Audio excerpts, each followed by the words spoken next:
Right, we're busy with vectors and scalars, and we're doing the forces. Dr. Maligan, physics, and let's quickly have a look what we did in grade 11. So in grade 11, we are following up on the scalars and the vectors that we covered in grade 10, and specifically force. So scalars have no direction. Remember, a scalar has no direction, where the vector is absolutely defined with direction. And the ones we are going to do in this lesson will be forces, which is one of the vectors that a lot of our physics are built upon. So let's just jump right in to see what did we do. We actually did in grade 10 a lesson where we said, if I'm pulling something towards that point, so I've got an object here and I'm pulling it towards that point there, that would be the line AB. And that could also be displacement or, for instance, velocity, but we're working with forces now. And I then, at the end of B, I'm attaching a rope again. So I'm pulling it towards C. That would be AB, then BC, and then I am at point C where I started with A. I could find, do you remember the word resultant of different vectors? That would be the shortest point from the starting to the end position. And AC will now resemble my resultant. If we have more vectors, we can see this is a vector, that is a vector, and that is a vector. It's consecutive, it's following upon each other. Again, A to B, B to C, C to D. The resultant will again be the distance between where I started and where I ended. And in this case, it will be A to D. Remember your arrowheads because they are vectors. Let's go to a new concept, and this is now simultaneous vectors. So simultaneous means it's happening at exactly the same time. So I've got an object there, and I'm pulling it towards this side with, let's say, 10 newtons. But at the same time, I'm pulling it towards that side with a, let's say, force of 8 newtons. So what will the resultant be? Well, we have to complete the parallelogram, and that would be the resultant. I'm going to actually show this to you with 2 pieces of string and a little object. So what I'm going to do, I'm going to pull 2 forces with a little string. So what I have here is an object and I've got a string. You can see I've got 2 strings there. So I've got this and I'm going to pull it towards this side. That was only the one force. I could also just pull it to that side. So let me just put it straight and I'm just pulling it upwards. And do you see that was either the one or the other? Now, what will happen if I pull at these 2 strings with a simultaneous action exactly in the same time? So I'm going to pull both of these and you see it is diagonal. It actually is exactly like our diagram that we did just now. I'm going to show it to you for the last time. I'm pulling up and to my right and you see it's diagonal. So let's go back to our board and our calculations. Let's see. I actually pulled this side and that side. Can you recall what we found? We said the diagonal would be the result. So what do we do if you're given the resultant and they ask you actually work out the 2 components? So this is what the new work implies. The new part of the motion graphs will be, if you've got the resultant, work out the components. And luckily for you, You only have to work out the x component or the horizontal and the y component, which is the vertical. And if you recall, you've done some of this when you did Pythagoras. So I'm giving you the hypotenuse. I'm asking you to work out the x and the y component of a triangle. Well, you can't do that calculation yet because you need the angle. So, in order for us to work out the components, we need to know exactly what the angle is. Now, I'd like you to draw this diagram with me. And I'm going to show you that I've got a 4 Newton force as a horizontal and a 3 Newton force as a vertical. Now, if we then, when we did that, actually calculated the diagonal or the hypotenuse, you would have done Pythagoras and you would have got an answer of 5. So that would be the diagonal. As I said, we're now asking you if this is 5 Newton and this is an angle of, let's say, 45 degrees. It can be any angle.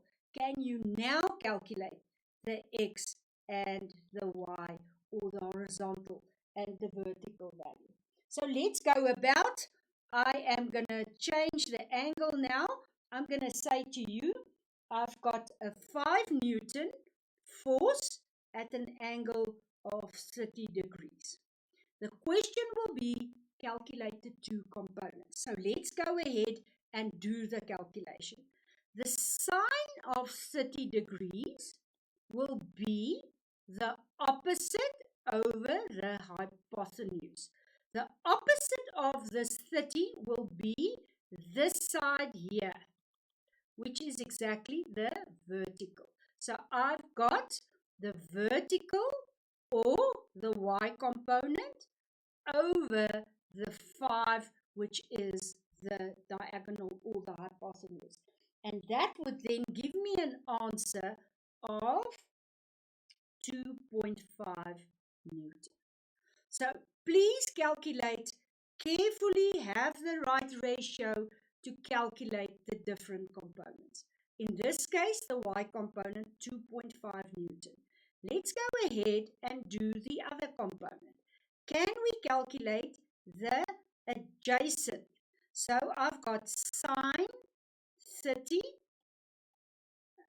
So it has to be cos 30 degrees with the adjacent over the hypotenuse. The adjacent is then the cos 30, which is 0.867 times the hypotenuse, giving me an answer of 4,33 Newton, which now is the x component.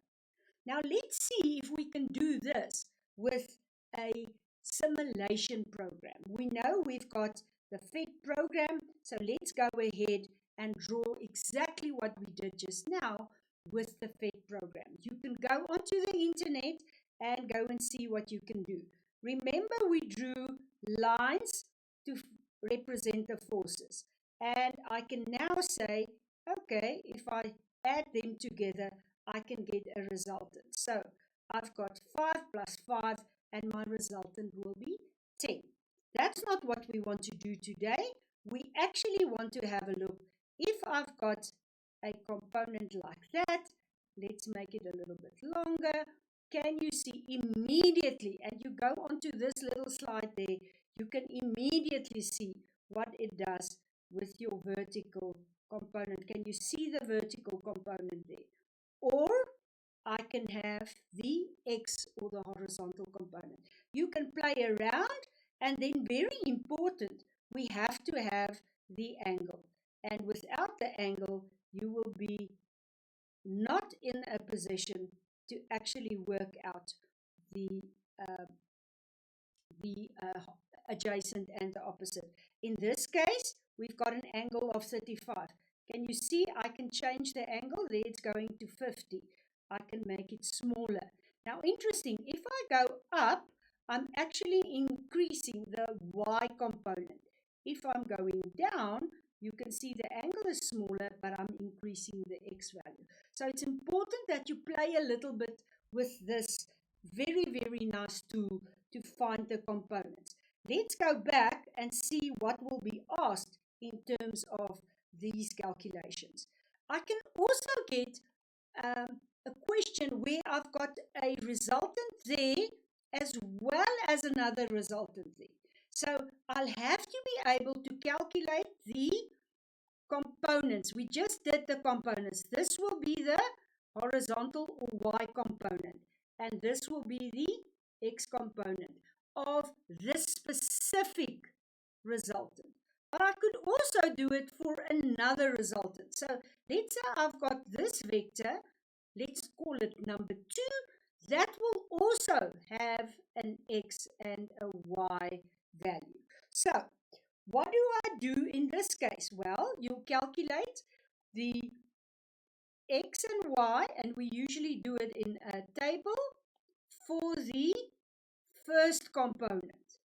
So the first resultant will have values, and you work out the x and the y. Then I go ahead and I do exactly the same for the second vector, and that will have a y and an x. And now important, you will see this will be a negative x, which will mean you will actually deduct that value to find the resultant of these two. So we use components to determine the resultant of force 1 and force 2 by either going back to what we did just now, and we can do it for 2 forces as well. Right. I broke this up into small little diagrams so you can see we can do this there. It will not be able to, you won't be able to work this out if you don't have the angles. So we need to know that this angle there is 30 degrees and this one there is 45 degrees. Otherwise, you won't be able to work out the components. Right, your initial values will give you a value in y in both of these diagrams and x values in both of these resultants. And you then have to calculate them together to find a final answer. This one, as we indicated, you will have a minus and a plus, so you'll deduct those, whereas these two, you'll be able to add them together. You will then get a final resultant with that y value there and this x value there, and from there on you can go and work out specifically what the resultant will be. So you'll have your y values and your x values and work out your value for your resultant. So we did now actually define that vectors can be consecutive or simultaneous. Consecutive meaning they'll follow on each other. Simultaneous will be they have exactly the same time that they're working in. And from there we went and we determined the horizontal and the vertical components. Go and practice, do many of these calculations. It will be asked in every test and every exam. Bye-bye.